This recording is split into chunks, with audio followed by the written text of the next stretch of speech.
हाँ जी, सभी को नमस्कार। राम राम भाई। ओम शिवाय नमस्तुभ्यम। आशा और उम्मीद है कि भी आप सब ठीक होंगे और आपकी जो तैयारी है वो भी बड़े अच्छे तरीके से चल रही होगी। तो कंप्यूटर के सेशन में हम फिर से एक नए टॉपिक को लेकर के आए हैं कि जो हमने लास्ट टॉपिक एक तरीके से किया था इनपुट डिवाइस के अंदर, और इनपुट डिवाइस के अंदर हमने जो कीबोर्ड वाला मामला था वो कीबोर्ड वाला मामला जो था वो एक तरीके से फिनिश कर लिया था। अब उसके बाद जो आपका कीबोर्ड इनपुट डिवाइसेस के अंदर जो कि जैसे माउस है या फिर आपका ऑप्टिकल रिकॉग्निशन डिवाइसेस हैं, उनसे जो आपके जुड़े हुए चीज़ें हैं वो एक तरीके से पेंडिंग है। और उसके बाद हम सीपीयू पढ़ेंगे और सीपीयू के बाद हम एक तरीके से आउटपुट डिवाइस को पढ़ने का काम करेंगे। और हर एक चीज़ को बड़े अच्छे तरीके से हम पढ़ेंगे ताकि आपका कोई भी जो सवाल है, मतलब हर एक सवाल तक आपको ये लगे कि भाई हाँ, ये जो सवाल है या ये इस तरीके की जो चीज़ें हैं वो मैंने एक तरीके से पढ़ रखी है, कि भाई आप हर एक सवाल को अटेम्प्ट करने के काबिल बने। तो चलिए जी, आज के सेशन की शुरुआत करते हैं। और आज के सेशन की शुरुआत के अंदर हमने जो इनपुट डिवाइस को एक तरीके से देखा था कि भाई इनपुट डिवाइस होती क्या है, इसके बारे में मैंने पिछली क्लास के अंदर बता दिया था। और इनपुट डिवाइस अलग अलग प्रकार की होती हैं और उनमें से एक हमने कीबोर्ड जो था वो कीबोर्ड एक तरीके से कंप्लीट कर लिया था। उसके बाद उसके बाद इनपुट डिवाइस के अंदर आपके जो सवाल हैं वो अलग अलग प्रकार के सवाल हो सकते हैं। इनपुट डिवाइसेस के अंदर भी आपके अलग अलग प्रकार के सवाल हो सकते हैं। कि जैसे कीबोर्ड के अंदर है, तो कीबोर्ड के अंदर आपका जो स्टैंडर्ड इनपुट डिवाइस होता है वो आपका कीबोर्ड होता है। जो क्या किया जाता है, जो मुख्य रूप से एक तरीके से जब भी हमें टाइपिंग के रूप में इनपुट देना होता है तो हम कीबोर्ड का एक तरीके से प्रयोग करते हैं। लेकिन इनपुट डिवाइसेस में दो और प्रकार होते हैं। और दो और प्रकार कौन से, जिनमें से एक प्रकार को इनपुट डिवाइस में ही एक प्रकार को एक नाम दिया जाता है और उनको हम कहते हैं pointing device. Pointing device. Pointing device एक तरीके से इसको कहा जाता है। ठीक है जी। उसके साथ एक और डिवाइस होती है, एक और प्रकार की डिवाइस होती है जिन्हें हम कहते हैं optical recognition device. Optical recognition device. और ये इनपुट डिवाइस के अंदर ही शामिल होती है भाई, ऑप्टिकल रिकॉग्निशन डिवाइस। कि अगर मैं पहले पहले अगर जो पॉइंटिंग डिवाइस का जिक्र करूं कि भाई पॉइंटिंग डिवाइस, पॉइंटिंग मतलब किसी चीज की तरफ पॉइंट करना। और कंप्यूटर के अंदर कंप्यूटर के अंदर कुछ एक इस प्रकार का जो आइकन होता है जो हम यूज करते हैं, कुछ इस प्रकार का एक आइकन होता है। तो बेसिकली इस आइकन को एक नाम दिया जाता है और इसको हम क्या कहते हैं, इसको हम कहते हैं पॉइंटर। और इस पॉइंटर को कहीं भी स्क्रीन के ऊपर या डिस्प्ले के ऊपर कहीं भी अगर मूव करना हो तो इसके लिए जिस भी इनपुट डिवाइस का प्रयोग किया जाता है, यानी कि कंप्यूटर में पॉइंटर को अलग अलग डायरेक्शन में मूव करने के लिए या इस पॉइंटर की सहायता से अलग अलग कार्य करने के लिए जिस प्रकार की डिवाइसेस का प्रयोग किया जाता है, तो इनपुट में उन डिवाइसेस को एक नाम दिया जाता है और उनको कौन सी डिवाइस कहते हैं, उनको हम कहते हैं पॉइंटिंग डिवाइस। और पॉइंटिंग डिवाइस में आपकी अलग अलग प्रकार की पॉइंटिंग डिवाइस होती है। कि जैसे आपका माउस है, माउस क्या है, एक प्रकार की पॉइंटिंग डिवाइस है। जॉयस्टिक है, वो क्या है, एक प्रकार की पॉइंटिंग डिवाइस है। ट्रैक बॉल है, वो भी क्या है, एक प्रकार की पॉइंटिंग डिवाइस है। ठीक है ना। लाइट पेन है, वो भी क्या है, एक प्रकार की पॉइंटिंग डिवाइस है। तो ये सारी चीजें किसके अंदर आती हैं, ये सारी चीजें पॉइंटिंग डिवाइस के अंदर शामिल की जाती है। उसके बाद optical recognition device. Optical recognition device, optical क्या होता है, ऑप्टिकल मतलब जो एक तरीके से लेंस से संबंधित जुड़ा हुआ मामला। और रिकॉग्निशन क्या, रिकॉग्निशन होता है किसी चीज की हमें पहचान करना, किसी चीज की हमें पहचान करके बताना। कि भाई जैसे दो चीजें लिखी हो, कि जैसे एक मतलब नंबर लिखा हो और दूसरा कोई अल्फाबेट लिखा हो, तो ये अलग अलग तरीके से पहचान करना कि भाई ये एक प्रकार का नंबर है और ये क्या है, एक प्रकार का मतलब अल्फाबेट है। इसकी अलग अलग तरीके से क्या करना, पहचान करके एक तरीके से बताना। तो बेसिकली अगर जो इनपुट डिवाइसेस के अंदर कुछ एक ऐसी डिवाइसेस होती हैं जिनके अंदर क्या होता है, लेंस लगा हुआ होता है। और इस लेंस की सहायता से वो क्या कर सकते हैं, इस लेंस की सहायता से वो पहचान कर सकती हैं कि भाई ये कोई नंबर है या अल्फाबेट है या कोई मार्क वगैरह है, कोई क्या है, मार्क वगैरह है, वो उसकी अलग तरीके से पहचान करना। और पहचान का तरीका क्या, पहचान का तरीका लेंस के आधार पर। जैसे हम अपने फोन के अंदर जो गूगल लेंस वगैरह प्रयोग करते हैं कि भाई किसी फोटो किसी कोई भी अगर जैसे पीडीएफ दे रखी है, और उस पीडीएफ में से अगर हमें टेक्स्ट वगैरह निकालने होते हैं, तो क्या करते हैं हम गूगल लेंस की सहायता से उनसे उनको स्कैन करते हैं, और फिर क्या कर लेते हैं, एक तरीके से उनको अलग अलग तरीके से उनको कॉपी कर सकते हैं। यानी कि गूगल लेंस की सहायता से जो हम पीडीएफ के अंदर टेक्स्ट है, उन टेक्स्ट को क्या कर सकते हैं, कॉपी कर सकते हैं। तो इन टेक्स्ट को कॉपी किया, तो कॉपी करने का मतलब जो सिलेक्ट करने का तरीका था, वो सिलेक्ट करने का तरीका हमारा क्या था भाई, वो गूगल लेंस था। यानी कि जहां भी एक प्रकार से जहां भी लेंस की सहायता से किसी टेक्स्ट या किसी कैरेक्टर की या किसी मार्क की पहचान की जाती है, तो उन डिवाइसेस को हम नाम देते हैं, उन डिवाइसेस को हम कहते हैं ऑप्टिकल रिकॉग्निशन डिवाइस। और ये ऑप्टिकल रिकॉग्निशन डिवाइस क्या होती है, अलग अलग प्रकार की होती है। जैसे एक होता है आपका ओएमआर, दूसरा होता है आपका ओसीआर, तीसरा होता है बीसीआर, और चौथा होता है एमआईसीआर। और दो प्रकार की और अलग डिवाइस जो हैं वो इनपुट के अंदर शामिल की जाती हैं, जिनमें से एक को कहा जाता है पीओएस, और एक होता है आपका एमएसआर, जिसे कहा जाता है मैग्नेटिक स्ट्राइप रीडर। तो कुल मिलाकर के इनपुट डिवाइस के अगर ऊपर हम सवाल देखें, तो इनपुट डिवाइस से अकेला ये सवाल नहीं बनता कि भाई निम्नलिखित में से कौन सी प्रकार की इनपुट डिवाइस है। आपका एक सवाल पूछा गया कि भाई निम्नलिखित में से कौन सी device drag and drop device है, और वो इनपुट डिवाइस है एक प्रकार की। तो मतलब अकेला इस प्रकार से हमें नहीं पढ़ना, अकेले इस चीज पर हमें ध्यान नहीं देना कि भाई हाँ हमने कोई 4 लाइन पढ़ ली या कोई 4 एक तरीके से डिवाइस के नाम पढ़ लिए और उसी से आपके सवाल पूछे जाएंगे। और मैं बकायदा जब मैं मतलब हमारा सीपीयू और आउटपुट डिवाइस और स्टोरेज यूनिट एक तरीके से कंप्लीट फिनिश हो जाएगा, तो मैं एक क्लास रखूंगा, और वो क्लास हमारी एमसीक्यू की होगी। और उस एमसीक्यू के अंदर मैं आप लोगों को दिखाऊंगा कि भाई किस प्रकार के जो सवाल है, वो आपके सवाल हर एक चीज से, चाहे वो इनपुट डिवाइस हो, चाहे वो आउटपुट डिवाइस हो, चाहे स्टोरेज यूनिट हो या सीपीयू है, वो एक तरीके से पूछे जाते हैं। खैर बहरहाल हम शुरू करते हैं कि जो पहली चीज मैंने बताई कि भाई पॉइंटिंग डिवाइस।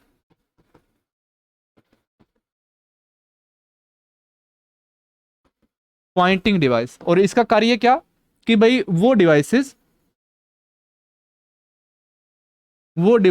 जो क्या काम करती हो, जो पॉइंटर को मूवमेंट में सहयोग करती हो, या पॉइंटर की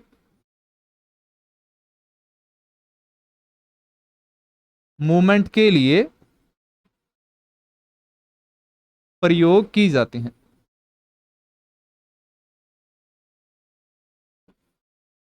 प्रयोग की जाती हैं, ठीक है ना। तो बेसिकली जो पहला चीज है कि भाई पॉइंटर, पॉइंटर मैंने आप लोगों को बता दिया कि कुछ इस प्रकार का जो इस डिस्प्ले के ऊपर कुछ इस प्रकार का जो आइकन होता है, उसको हम क्या कहते हैं, उसको हम कहते हैं पॉइंटर, ठीक है। तो शुरुआत में जो हम पहली डिवाइस का जिक्र करें, तो हमारी जो पहली डिवाइस है उसको हम पढ़ेंगे, वो है माउस।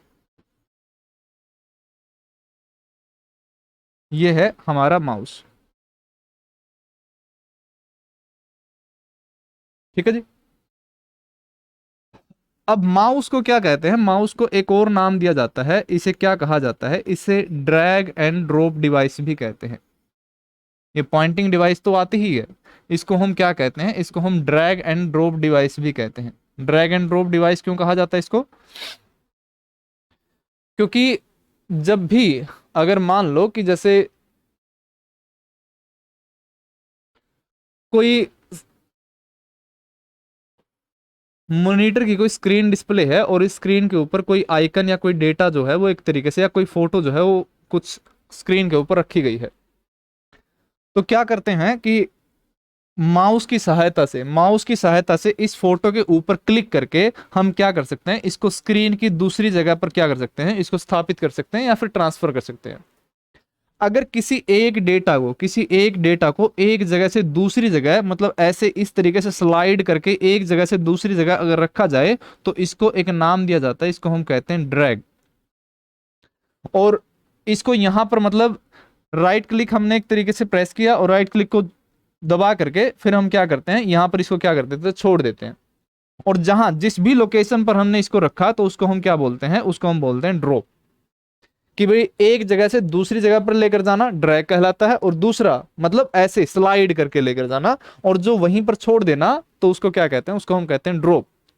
और जो ड्रैग एंड ड्रॉप मतलब कि ये कार्य किसके द्वारा किया जाता है, ये कार्य किया जाता है माउस की सहायता से। तो माउस को क्या कहा जाता है, माउस को एक प्रकार से हम इनपुट डिवाइस के अंदर ड्रैग एंड ड्रॉप डिवाइस भी एक तरीके से शामिल करते हैं, ठीक है ना। तो ये चीज आपको ध्यान में रखनी है कि माउस जो है वो एक प्रकार की इनपुट डिवाइस जरूर है, लेकिन ये कौन सी, ये पॉइंटिंग डिवाइस के अंदर शामिल की जाती है, और पॉइंटिंग डिवाइस में भी ड्रैग एंड ड्रॉप डिवाइस जो है एक तरीके से इसको कहा जाता है।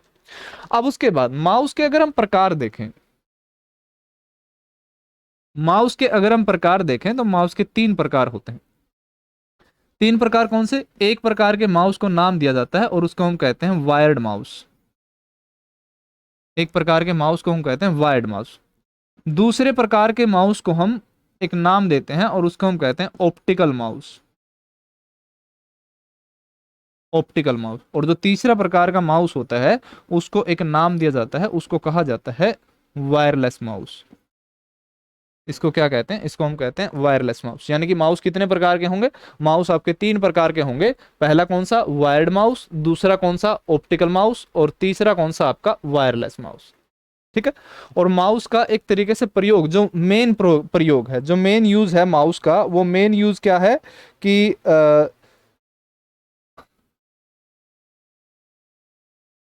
इसका जो मुख्य प्रयोग है, जो मेन यूज है इसका, पॉइंटर की मूवमेंट। पॉइंटर मैंने आपको बता दिया था कि पॉइंटर होता क्या है, पॉइंटर की मूवमेंट। अब क्या होता है कि ये वायर्ड माउस, ये ऑप्टिकल माउस या वायरलेस माउस, बेसिकली ये जो तीनों तीनों माउस होते हैं, इनको अलग अलग तरीके से विभाजित करने का कारण है कि पॉइंटर की मूवमेंट, कि भाई किसी के अंदर, किसी माउस के अंदर अलग प्रकार की तकनीक से जो ये कर्सर या पॉइंटर है ये मूव किया जाता है, ये मतलब एक जगह से दूसरी जगह भेजा जाता है। मतलब सिंपल सा जो वो आइकन है, वो आइकन को एक एक जगह से दूसरी जगह ऐसे ऐसे मतलब हिलाना भाई। तो पॉइंटर की मूवमेंट के आधार पर हम क्या करते हैं, वायर्ड माउस, ऑप्टिकल माउस और वायरलेस माउस जो एक तरीके से प्रयोग करते हैं। कि वायर्ड माउस जो होते हैं कि इनमें इनमें मुख्य रूप से क्या होता है, इनको वायर की सहायता से कनेक्ट किया जाता है। कि एक जो तार है वो माउस के अंदर लगी हुई होती है, और जो दूसरी तार है वो हम क्या करते हैं, सिस्टम यूनिट के अंदर लगाते हैं। तो इस प्रकार के माउस को हम क्या कहते हैं, इस प्रकार के माउस को हम कहते हैं वायर्ड माउस। और इसके साथ साथ जो दूसरा फर्क है, वो दूसरा फर्क क्या है कि भाई इस माउस के अंदर जो पॉइंटर की मूवमेंट होती है, वो पॉइंटर की मूवमेंट होती है रबड़ की सहायता से। इसके अंदर एक रबड़ की बॉल होती है, और रबड़ की बॉल को जिस प्रकार से वो रबड़ की बॉल के अंदर मूवमेंट होती है, उसी के आधार पर कंप्यूटर की स्क्रीन के ऊपर ये पॉइंटर में मूवमेंट जो है वो एक तरीके से देखने को मिलती है।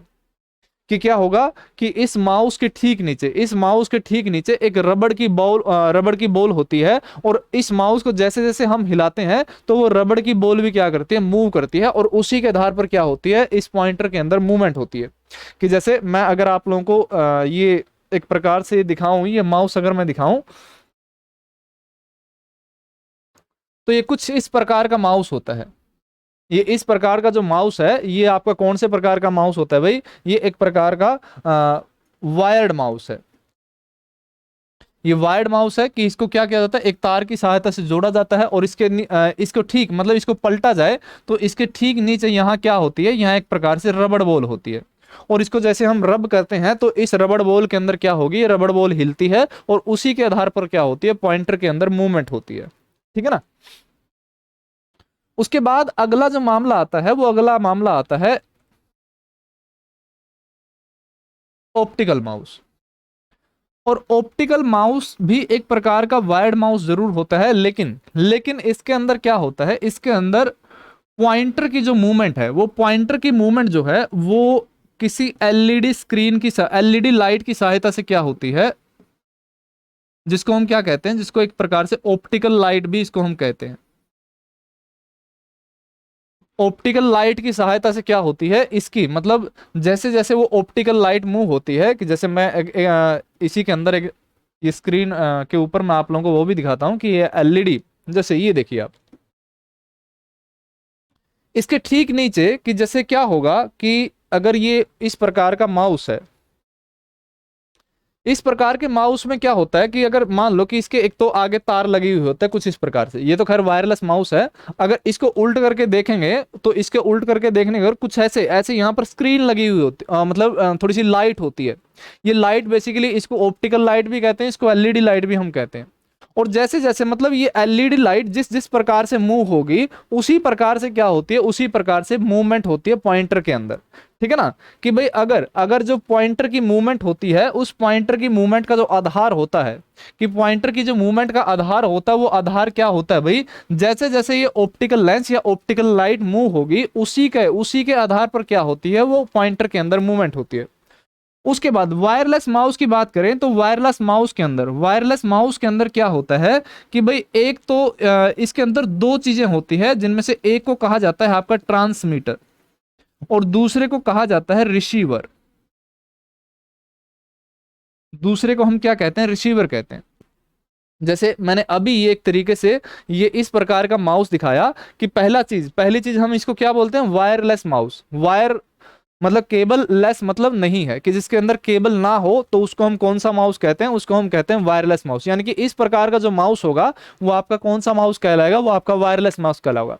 ठीक है ना। इसके साथ एक छोटी सी पेन ड्राइव टाइप एक इसके साथ एक छोटी सी मतलब डिवाइस होती है, और उस डिवाइस को हम क्या कहते हैं, उस डिवाइस को हम कहते हैं रिसीवर। और इस माउस के अंदर एक और डिवाइस लगी हुई होती है जिसको हम क्या कहते हैं, ट्रांसमीटर कहते हैं। और ये दोनों ट्रांसमीटर और रिसीवर जो है वो रेडियो फ्रीक्वेंसी जो है, मतलब कि इसके अंदर जो ट्रांसमीटर होता है और जो रिसीवर हम कंप्यूटर के अंदर लगाते हैं उनकी क्या होती है, उनकी फ्रीक्वेंसी सेट होती है। और उस फ्रीक्वेंसी के साथ कि इसमें से मतलब इस ट्रांसमीटर से कुछ एक रेज या फ्रीक्वेंसी रिलीज होती है, निकलती हैं, जो क्या होती है, रिसीवर उनको कैच करता है और रिसीवर उनको कैच करके जैसे जैसे मतलब कि जैसे ही यहां से मूवमेंट करेंगे वो मूवमेंट हमें पॉइंटर के अंदर यानी कि कंप्यूटर के अंदर दिखाई देगी। यानी कि जो आपका वायरलेस माउस है, वायरलेस माउस के अंदर जो पॉइंटर की मूवमेंट होती है, वायरलेस माउस के अंदर जो पॉइंटर की मूवमेंट होती है वो ट्रांसमीटर या और रिसीवर दोनों की सहायता से वो पॉइंटर की मूवमेंट हमें देखने को मिलती है, जो बेसिकली किसकी सहायता से भाई, रेडियो फ्रीक्वेंसी या कई बार ब्लूटूथ की सहायता से क्या होते हैं, आपस में कनेक्ट होते हैं। ठीक है जी। तो ये था आपके माउस के टाइप। अब अगर माउस के अंदर हम कार्य का एक आधार देखें,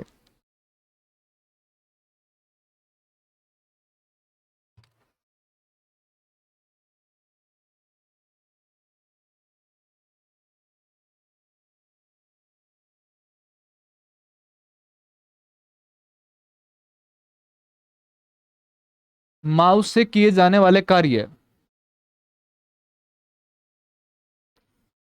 तो माउस के अंदर जब हम कार्य देखते हैं तो कार्य कई बार भाई आपने देखा होगा कि जो माउस होता है इस माउस के अंदर दो प्रकार के बटन होते हैं, कि एक तो कुछ ये बटन होगा, ठीक है, और एक क्या होता है, कुछ ये इस प्रकार का बटन होता है। ये राइट में होता है तो इसको हम क्या कहते हैं, राइट क्लिक इसको नाम देते हैं। और ये लेफ्ट में है तो इसको हम क्या नाम देते हैं, इसको हम एक तरीके से लेफ्ट क्लिक एक तरीके से नाम दे देते हैं। और इनके बीच में एक टायर टाइप होता है, और उस टायर को क्या कहा जाता है, उस टायर को एक नाम दिया जाता है, और उस टायर को हम क्या कहते हैं, स्क्रॉल बटन कहते हैं। उस टायर को हम क्या नाम देते हैं, उस टायर को एक तरीके से स्क्रॉल बटन नाम देते हैं। कि अगर अगर हमें क्या करना है कि लेफ्ट क्लिक और राइट क्लिक की सहायता से हम कई कार्य जो हैं वो एक तरीके से कर सकते हैं, और उन कार्यों का अगर हम आधार देखें कि भाई in left click in right click की सहायता से, लेफ्ट क्लिक और राइट क्लिक और स्क्रॉल बटन की सहायता से जो हम कार्य कर सकते हैं, वो कार्य जो हैं वो कार्य किस प्रकार के होते हैं, कि जैसे लेफ्ट क्लिक को अगर एक बार प्रेस किया जाए तो क्या कार्य होगा, लेफ्ट क्लिक को अगर दो बार प्रेस किया जाए तो क्या कार्य होता है। ठीक है ना।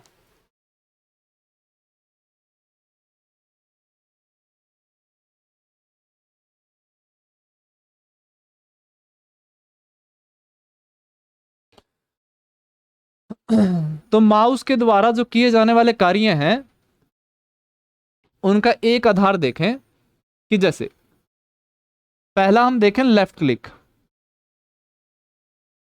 लेफ्ट क्लिक के अंदर दो प्रकार के कार्य होते हैं, कि एक प्रकार का कार्य जिसे हम कहते हैं सिंगल क्लिक, कि अगर अगर कोई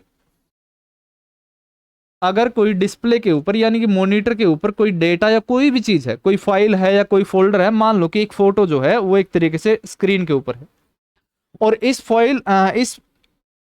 इस फोटो के ऊपर पॉइंटर लगा करके, इस फोटो के ऊपर पॉइंटर ला करके हम सिंगल क्लिक करें, तो उसका अर्थ क्या होता है कि भाई किसी भी प्रकार के डेटा को, किसी भी प्रकार के डेटा को या ऑब्जेक्ट को अगर सेलेक्ट करना है, क्या करना हो, किसी भी डेटा या किसी भी ऑब्जेक्ट को क्या करना हो, सेलेक्ट करना हो, तो पॉइंटर को उस डेटा या उस ऑब्जेक्ट के ऊपर ला करके हम लेफ्ट क्लिक करके क्या कर सकते हैं, उसको सेलेक्ट कर सकते हैं। लेकिन सेलेक्ट सिर्फ किसके लिए होगा, वो सिंगल क्लिक के लिए होगा। लेकिन जैसे ही हम उसके ऊपर क्या करेंगे, जैसे ही हम उसके ऊपर डबल क्लिक करते हैं, तो वो जो फाइल, कोई भी फाइल जो है या कोई डेटा जो है, अगर वो डेटा जो है जिसके ऊपर हमने डबल क्लिक किया है, वो क्या हो जाएगा, वो ओपन हो जाएगा। यानी कि लेफ्ट क्लिक के दो कार्य होते हैं कि अगर किसी डेटा को या किसी ऑब्जेक्ट को हमें सेलेक्ट करना है, तो उसके ऊपर अगर हम सिंगल लेफ्ट क्लिक करेंगे, तो सिंगल लेफ्ट क्लिक की सहायता से हम डेटा या ऑब्जेक्ट को क्या कर सकते हैं, सेलेक्ट कर सकते हैं। अगर उसके ऊपर डबल क्लिक करेंगे, डबल मतलब डबल लेफ्ट क्लिक करेंगे, तो वो क्या हो जाएगा, वो फाइल डेटा जो है वो एक तरीके से ओपन हो जाएगा। उसके बाद उसके बाद दूसरा जो क्लिक आता है, वो क्लिक आता है राइट क्लिक।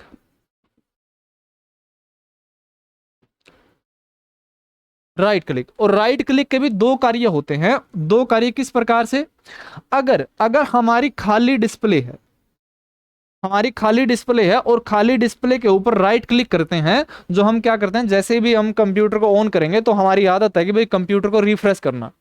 तब रिफ्रेश करने वाली जो कमांड ओपन होती है, वो कमांड किस प्रकार से ओपन होती है कि भाई जैसे ही कंप्यूटर ऑन हुआ, कंप्यूटर ऑन जहां भी खाली जगह होगी, खाली जगह के ऊपर हम क्या कर देते हैं, एक तरीके से राइट क्लिक प्रेस कर देते हैं, और फिर कई जो चीजें हैं, कई जो कमांड जो है वो एक तरीके से ओपन हो जाती है, जिसमें से जो तीसरी कमांड दिखाई देती है, वो आपको कौन सी कमांड दिखाई देती है, वो आपको रिफ्रेश दिखाई देगी।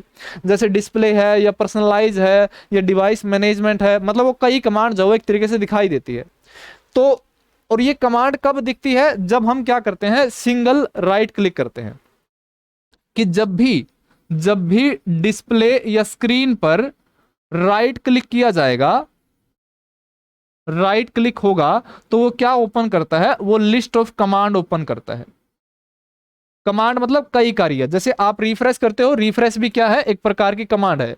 कि भाई डिस्प्ले पर अगर आपको लिस्ट ऑफ कमांड देखनी है, कमांड की अगर आपको लिस्ट देखनी है, तो सिंपल क्या कीजिए, आप राइट क्लिक जो है वो एक तरीके से प्रेस कीजिए, तो वो कई कमांड की जो लिस्ट है वो एक तरीके से ओपन हो जाती है, जैसे डिस्प्ले ओपन होगा या पर्सनलाइज ओपन होगा, कुछ इस प्रकार से। लेकिन अगर किसी ऑब्जेक्ट के ऊपर ला करके, कि आपने पॉइंटर जो था, पॉइंटर किसी ऑब्जेक्ट के ऊपर लेकर आए, जैसे मान लो फोटो है, फोटो के ऊपर वो पॉइंटर लेकर गए और पॉइंटर को ला करके आपने राइट क्लिक किया, तो राइट क्लिक करते ही क्या होता है, इसकी सारी डिटेल जो है वो एक तरीके से ओपन हो जाती है।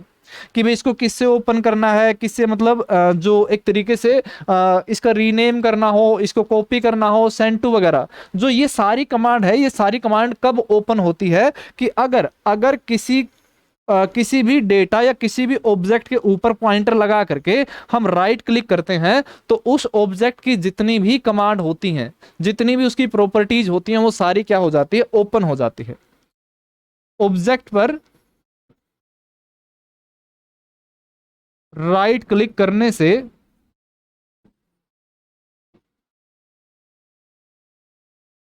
उसकी प्रॉपर्टीज और कमांड ओपन होती है। ठीक है ना। उसके बाद जो तीसरा कार्य है, जो तीसरा कार्य है माउस के द्वारा किया जाता है, वो क्या होता है, ड्रैग एंड ड्रॉप। और ड्रैग एंड ड्रॉप के अंदर मैंने बताया था कि भाई किसी डेटा या ऑब्जेक्ट को, कंप्यूटर के अंदर किसी डेटा या ऑब्जेक्ट को एक जगह से दूसरी जगह पर मूव करना, एक जगह से दूसरी जगह भेजना, तो इसे क्या कहा जाता है, इसे कहा जाता है ड्रैग एंड ड्रॉप। और ये सारा कार्य मतलब डिस्प्ले या स्क्रीन पर किसी डेटा या ऑब्जेक्ट को एक जगह से दूसरी जगह जो है वो एक तरीके से मूव करना, वो क्या कहलाता है, आपका ड्रैग एंड ड्रॉप कहलाता है। ठीक है जी। उसके बाद स्क्रोल बार भाई जो टायर वाला बटन होता है, टायर वाला बटन क्या काम करता है? स्क्रोलिंग का। स्क्रोलिंग क्या होती है कि जैसे भाई आज के टाइम में जो सबसे ज्यादा आपके मतलब जीवन में जो सबसे ज्यादा चीज प्रयोग होती है वो आपके जीवन में स्क्रोलिंग प्रयोग होती है। और वो स्क्रोलिंग कैसे? जो आप मतलब इंस्टाग्राम पे रील रील वगैरह देखते हो ना, आप क्या देखते हो? इंस्टाग्राम पर रील वगैरह देखते हो। आपने क्या किया, एक रील देख ली, उसको क्या कर दिया, ऊपर कर दिया, फिर दूसरी रील कर ली, देख ली, उसको ऊपर कर दिया, तीसरा देखा, ऊपर कर दिया। इस प्रकार से कोई रील ज्यादा पसंद आ गई, उसको दोबारा देखना हो तो फिर उसको नीचे कर दिया। तो इस प्रोसेस को, इस प्रक्रिया को क्या कहा जाता है? इसको हम कहते हैं स्क्रोलिंग। और ये स्क्रोलिंग का जो कार्य होता है वो कंप्यूटर के अंदर स्क्रोल बार नहीं, वैसे इसको स्क्रोल बटन कहते हैं, कि स्क्रोल बटन की सहायता से मतलब अगर स्क्रोलिंग का जो कार्य है वो माउस के अंदर स्क्रोल बटन के द्वारा वो किया जा सकता है। ठीक है जी। तो ये मामला आता है आपका माउस को लेकर के। माउस कितने प्रकार के हैं, कौन से कार्य जो है वो एक तरीके से माउस के द्वारा किए जाते हैं। अब उसके बाद जो दूसरी प्रकार की इनपुट डिवाइसेस होती हैं उन, अच्छा एक पॉइंटिंग डिवाइस के अंदर और डिवाइस रहेगी भाई। जैसे अगली डिवाइस है आपकी track ball. Track ball, track ball में भी क्या होता है, रबड़ की बॉल की सहायता से क्या कर सकते हैं हम, पॉइंटर की मूवमेंट कर सकते हैं।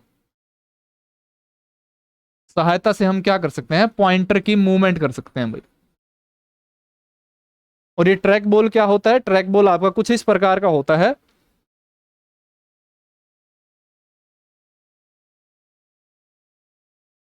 ये कुछ इस प्रकार का एक ट्रैक बॉल होता है भाई। इसको क्या किया जाता है, मोस्टली गेम वगैरह के अंदर इसके प्रयोग किया जाता है। और इसके अंदर मतलब ये बड़ी सी एक बॉल होती है, और इस बॉल के ऊपर हाथ रख के जैसे ही हम इसको मतलब मूव करेंगे इधर उधर, तो कंप्यूटर के अंदर जो ये पॉइंटर होता है भाई, इसको मूव करने के लिए इस रबड़ की बॉल की सहायता से, इस बॉल की सहायता से हम क्या कर सकते हैं, पॉइंटर को एक जगह से दूसरी जगह क्या कर सकते हैं, मूव कर सकते हैं। और इसको क्या कहा जाता है, इसको कहा जाता है ट्रैक बॉल।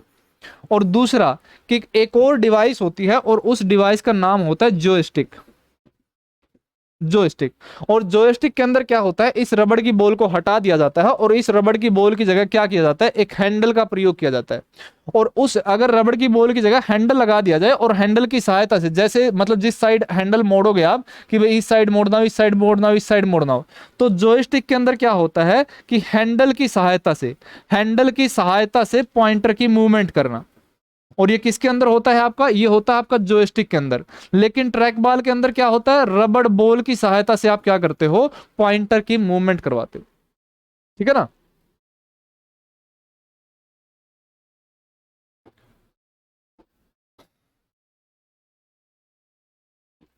कि अगर जॉयस्टिक की बात की जाए तो जॉयस्टिक के अंदर क्या होता है आपका, हैंडल की सहायता से हम क्या करते हैं, हैंडल की सहायता से पॉइंटर की मूवमेंट करवाते हैं, पॉइंटर की मूवमेंट करवाते हैं।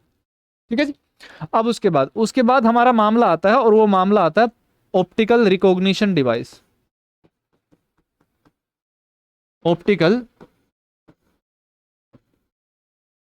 Recognition device. और इन ऑप्टिकल रिकॉग्निशन डिवाइस के अंदर मैंने आप लोगों को बताया था कि भी जिसके अंदर लेंस की सहायता से एक तरीके से इनपुट जो है अगर वो लिया जाता है, तो उस प्रकार के डिवाइसेस को, या लेंस का जिसके अंदर प्रयोग किया जाता है, तो उस प्रकार के डिवाइसेस को हम क्या कहते हैं, ऑप्टिकल रिकॉग्निशन डिवाइस उसको कहते हैं। कि जैसे हम अपने कैमरा फोन के अंदर जो कैमरा प्रयोग करते हैं, ठीक है ना, तो उसकी सहायता से जो पीडीएफ है उसके टेक्स्ट को कॉपी करना, तो हमारा कैमरा जो है वो एक प्रकार से कौन सी डिवाइस बन जाता है, वो एक प्रकार से ऑप्टिकल रिकॉग्निशन डिवाइस बन जाता है।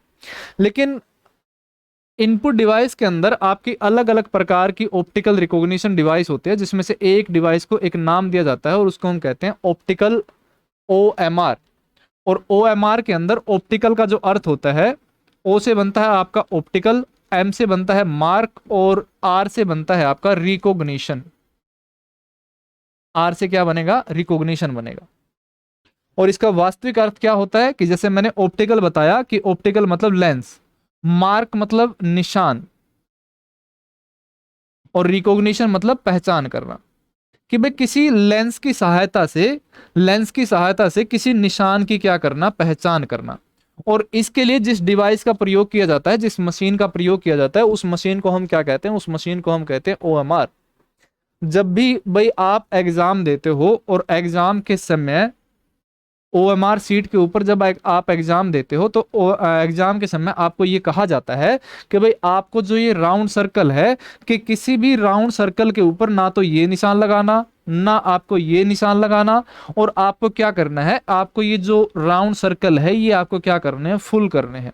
मतलब इस प्रकार से पूरा गोला जो है वो एक तरीके से आपको फिल करना है। इसका रीजन क्या होता है, क्योंकि जब आपकी मार्कशीट को चेक किया जाता है तो इनको चेक करने के लिए एक मशीन में से निकाला जाता है, एक मशीन में से निकाला जाता है। और इस मशीन के अंदर एक ये पहले से ही प्रीसेट होता है कि इस मशीन के अंदर एक लेंस लगा हुआ होता है, और उस लेंस के अंदर ये सेट होता है कि भाई आपको पहचान करनी है। और पहचान किसकी करनी है, कि आपको एक निशान, एक मार्क की पहचान करनी है कि जहां भी डार्क सर्कल होगा उस मार्क की क्या करनी है, आपको पहचान करनी है। और जब आपकी ओएमआर सीट को उस मशीन में से गुजारा जाता है तो उस मशीन में एक लेंस लगा हुआ होता है, और उस लेंस के अंदर पहले ही एक तरीके से मतलब पहले से ही उसको इस तरीके से वो किया जाता है कि भाई उसके अंदर एक मार्क, मतलब कि भाई आपको सिर्फ और सिर्फ कि जिस भी गोल दायरे को पूर्ण रूप से भरा हुआ हो, वो क्या होता है, वो एक प्रकार का मार्क की तरह काम करता है उस लेंस के लिए। और वो लेंस क्या करता है, वो लेंस अन्य चीजों को छोड़ करके वो सिर्फ और सिर्फ क्या करेगा, उस चीज को रीड करेगा या उस चीज को पढ़ पाएगा। इसी कारण आपको कहा जाता है कि अगर आप टिक मार्क करते हो तो टिक मार्क जैसे ही करोगे और लेंस के अंदर वो ओएमआर सीट जाती है तो वो टिक मार्क को क्या कर देता है, कैंसिल कर देता है, क्योंकि वो उस निशान को पहचान ही नहीं पाता। उसके अंदर ये पहले ही प्रीसेट होता है कि भाई आपको सिर्फ और सिर्फ एक मार्क की पहचान करनी है, और वो मार्क कौन सा, कि भाई आपको सिर्फ और सिर्फ गोल दायरे की पहचान करनी है। और इस प्रकार की मशीन को हम क्या नाम देते हैं, इस प्रकार की मशीन को हम कहते हैं ओएमआर मशीन, जिसको कहता है ऑप्टिकल मार्क रिकॉग्निशन। उसके बाद इसी से मिलती जुलती एक और मशीन है जिसका नाम होता है ओसीआर। ओसीआर, और इस ओसीआर का अर्थ क्या है, ओसीआर के अंदर ओ का अर्थ होता है ऑप्टिकल, सी से बनता है आपका कैरेक्टर,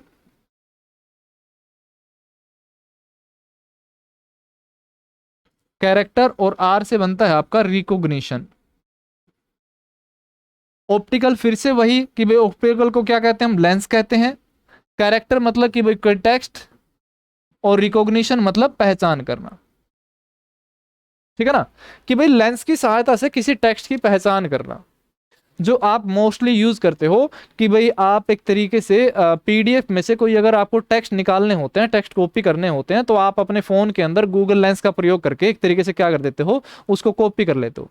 और जब आप उसको स्कैन करते हो, कि जैसे मान लो कि कोई पेज है और उस पेज के अंदर कोई अल्फाबेट जो है वो एक तरीके से लिखे हुए हैं, जब आप इस पेज को स्कैन कर लेते हो अपने फोन में तो आपके फोन के ऊपर एक आइकन दिखाई देता है, और वो आइकन होता है मतलब एक प्रकार, मतलब जो दो शब्द दिखाई देंगे, सिलेक्ट टेक्स्ट। और सिलेक्ट टेक्स्ट करते ही आपको कुछ इस प्रकार जो है वो आप टेक्स्ट क्या कर सकते हो, आप सिलेक्ट कर सकते हो आप। और जैसे ही टेक्स्ट सिलेक्ट करोगे तो आप उन टेक्स्ट को क्या कर सकते हो, आप कॉपी कर सकते हो आप। यानी कि आपने क्या किया, आपने लेंस की सहायता से उसको स्कैन किया, और उस स्कैन करके आपने किस चीज को सिलेक्ट किया, सिर्फ और सिर्फ टेक्स्ट को सिलेक्ट किया। कोई एक ऐसा लेंस जिसका प्रयोग, या कोई एक ऐसी डिवाइस जिसका प्रयोग सिर्फ और सिर्फ टेक्स्ट को सिलेक्ट करने के लिए किया जाता है, और ये टेक्स्ट का जो सिलेक्शन है वो किसके आधार पर होता है, वो ऑप्टिकल या फिर लेंस के आधार पर होता है। तो उस डिवाइस को हम क्या कहते हैं, उस डिवाइस को कहा जाता है ओसीआर, जिसको कहते हैं हम ऑप्टिकल कैरेक्टर रिकॉग्निशन। उसके बाद जो तीसरी डिवाइस होती है उसको कहा जाता है बीसीआर, जिसका अर्थ होता है bar code reader. Bar code reader, जब भी आप कोई शॉपिंग मॉल के अंदर कोई सामान खरीदने जाते हो, जब भी आप शॉपिंग मॉल के अंदर सामान खरीदने जाते हो और जब उसका बिल जब करवाते हो आप, जब मान लो कि भाई आपने शर्ट खरीदी, और शर्ट का जब आप उसके जो वहां पर कोई बैठा हुआ होता है जो बिल वगैरह बनाता है, तो वो क्या करता है, वो उसके ऊपर एक टैग को देखता है कि भाई इसके ऊपर क्या रेट है, कि कितना रेट इसके ऊपर लिखा हुआ है। और उस टैग के साथ वो क्या करता है, उस टैग के ऊपर एक प्रकार की मशीन जो है वो मशीन प्रयोग करता है। और वो मशीन कौन सी होती है, ये आपकी ओएमआर डिवाइस है भाई। इधर से डाला सीट आपकी और इसके अंदर लेंस लगा हुआ होता है जो क्या करता है, मार्क की पहचान करता है। कि जैसे ही आप क्या करते हो कि आप मतलब कि आपको बिल जब उसका कटवाना होता है, तो बिल वाला जो व्यक्ति है वहां पर उस मॉल के अंदर वो क्या करता है, उसके पास कुछ इस प्रकार की मशीन होती है, और वो मशीन क्या करता है, वो मशीन जो प्राइस टैग वाला होता है उस प्राइस टैग के ऊपर क्या करता है, उस मशीन को क्लिक करता है, और इस मशीन के अंदर लेंस लगा हुआ होता है, और वो लेंस क्या करता है, वो लेंस कुछ चीजों को चेक करता है। और वो किन चीजों को चेक करता है कि जो आपका प्राइस टैग होता है जिसके ऊपर प्राइस लिखा हुआ होता है, उस प्राइस टैग के ऊपर कुछ एक इस प्रकार की रेखाएं होती हैं, ब्लैक कलर की कुछ इस प्रकार की छोटी मोटी डंडियां होती हैं, और इन छोटी मोटी डंडियों के नीचे कुछ एक नंबर भी जो है वो कुछ इस प्रकार से लिखे जाते हैं। कि जैसे मैं उनको एग्जैक्ट रूप से अगर आपको दिखाऊं कि वो एक तरीके से जो आपके डंडियां दिखाई देंगी कि उसके ऊपर क्या होती है, उसके ऊपर कुछ इस प्रकार की डंडियां होती हैं, और इन डंडियों के नीचे क्या होते हैं, कुछ इस प्रकार के नंबर होते हैं। इन डंडियों को क्या कहा जाता है, इन डंडियों को कहा जाता है कॉलम। और कॉलम को भी एक दूसरा नाम दिया जाता है कि भाई जो इस प्रकार की कोई रेखाएं हैं या कोई इस प्रकार की कोई लाइन है, तो वो लाइन या तो आपकी मतलब सीधी खड़ी होती है या फिर वो क्या होती है, आड़ी रेखाएं होती हैं। अगर वो लाइन सीधी है तो उसको या तो हम कहते हैं वर्टिकल, या फिर उसको नाम दिया जाता है, उसको हम कहते हैं बार। अगर वो इस प्रकार इस सिचुएशन के अंदर या इस तरीके से वो खड़ी रेखाएं हैं, उनको हम क्या देंगे, उनको नाम देते हैं वर्टिकल, या फिर उनको नाम देते हैं बार। तो इन रेखाओं को क्या कहा जाता है, बार कहा जाता है। और प्रत्येक बार के नीचे क्या होते हैं, नंबर होते हैं, और इन नंबर को क्या कहा जाता है, इन नंबर को कहा जाता है कोड। तो जब भी आप बिल करवाते हो तो वो मशीन क्या करती है, वो मशीन इस कोड को एक तरीके से स्कैन करती है, और बार और कोड को स्कैन करने वाली या रीड करने वाली मशीन को एक नाम दिया जाता है, और उसे कौन सी मशीन कहते हैं भाई, उसे हम कहते हैं बीसीआर, बार कोड रीडर।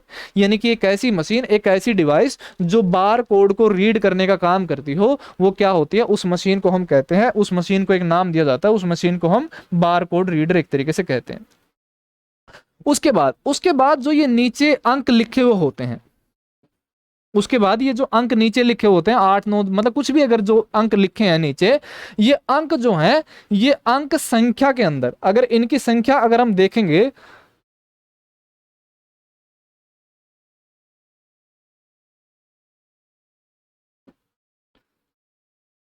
तो इसका प्रयोग किसके लिए होता है भाई, बार कोड को रीड करने के लिए। बार कोड को रीड करने के लिए इसका प्रयोग होता है। और हम रीड किसकी सहायता कैसे करते हैं कि जैसे ही वो बटन दबाता है तो जो लाइट स्क्रीन रेड लाइट जो निकलती है वो एक लेंस की सहायता से निकलती है, और वो क्या करती है, उस लाइट की सहायता से उन बार कोड को क्या किया जाता है, पहचान किया जाता है। तो पहली बात कि भाई जो ये बार कोड हैं, ये बार कोड प्रयोग क्यों किए जाते हैं, कि भाई जैसे कई देशों के अंदर जो व्यापार का एक तरीके से कार्य होता है, व्यापार का कार्य कहें या इंपोर्ट एक्सपोर्ट का हम कार्य कहें, कि भाई जो कुछ एक चीजें जो भारत के अंदर बनती है वो विदेशों के अंदर भेजी जाती है, या विदेशों की जो चीजें हैं वो भारत के अंदर एक तरीके से आती हैं, उनको आयात किया जाता है।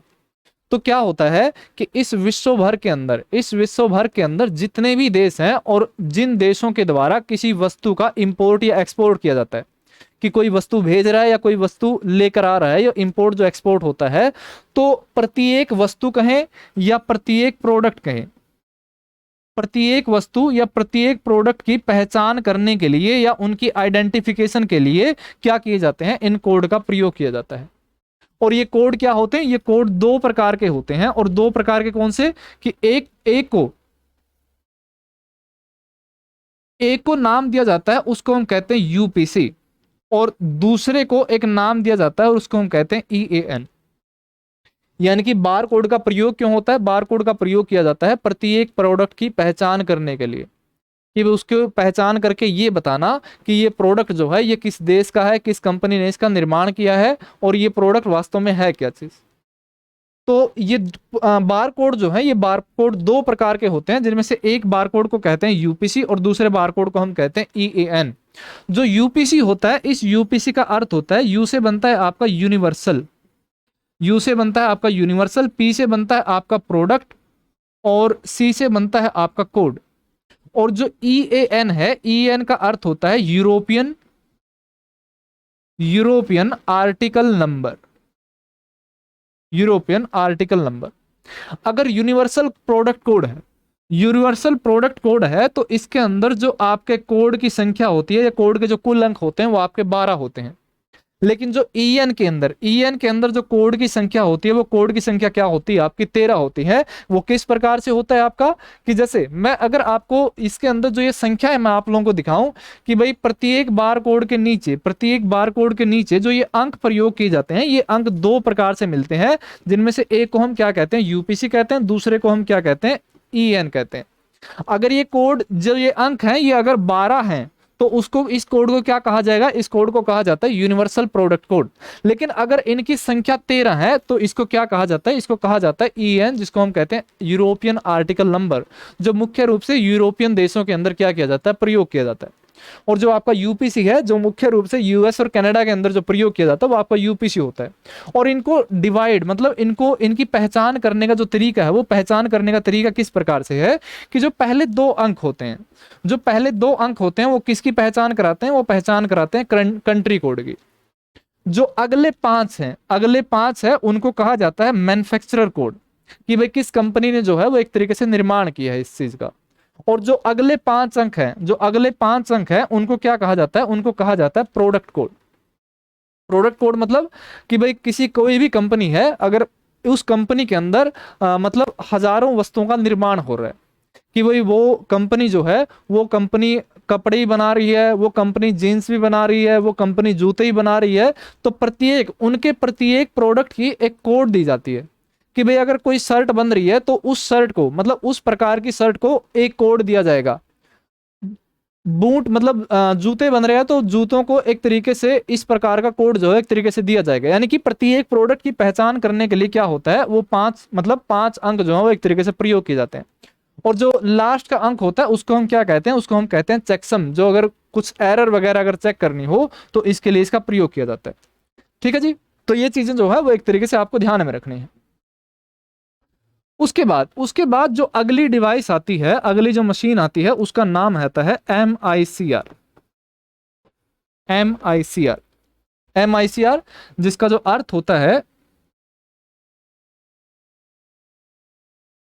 जिसका जो अर्थ होता है, M से बनता है आपका magnetic, magnetic ink, magnetic ink character recognition.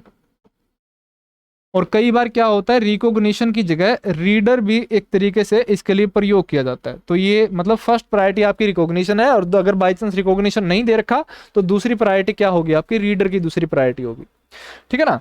तो इसकी अगर एक फुल फॉर्म अगर हम देखें इसका कि भाई ये MICR वास्तव में है क्या चीज।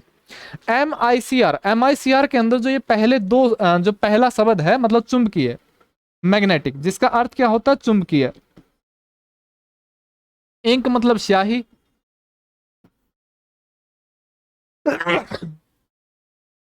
सॉरी भाई, और करेक्टर मतलब कि भाई कोई टेक्स्ट, कोई करेक्टर जो है एक तरीके से लिखा गया हो, और रिकॉग्नाइजेशन मतलब पहचान करना, कि किसी ऐसे टेक्स्ट की पहचान करना जो कौन सी स्याही में लिखा गया हो, चुंबकीय स्याही के अंदर लिखा गया हो।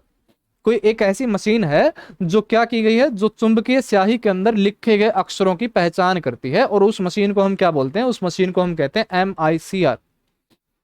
और इस स्याही का या जो इस इंक का जो सबसे ज्यादा प्रयोग होता है वो आपका बैंक के जो चेक होते हैं, बैंक के चेक के ऊपर,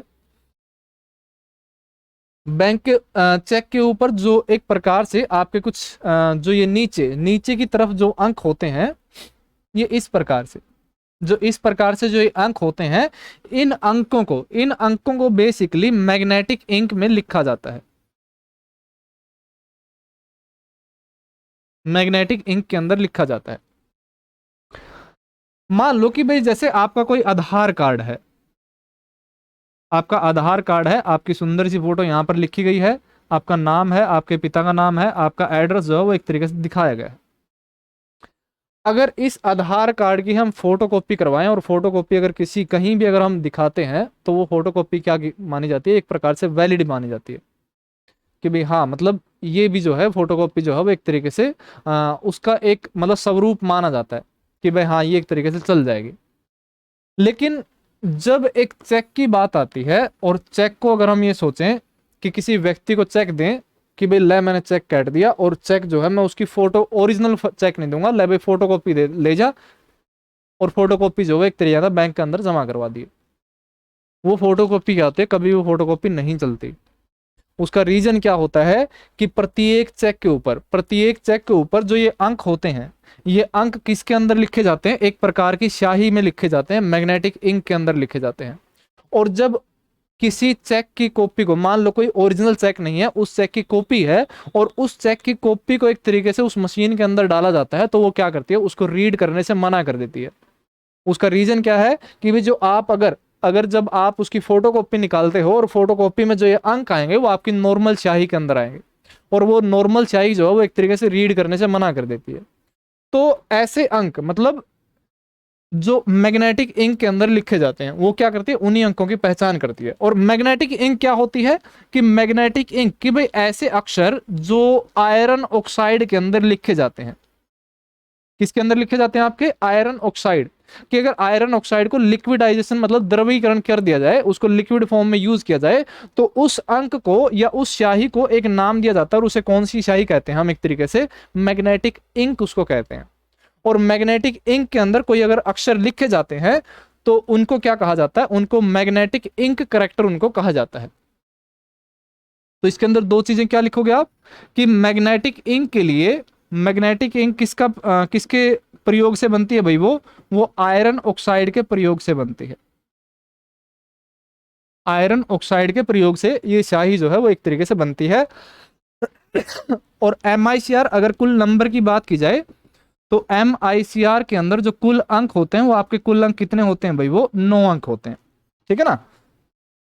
और इसका जो प्रयोग होता है, इसका प्रयोग कहां किया जाता है भाई, बैंक के चेक में,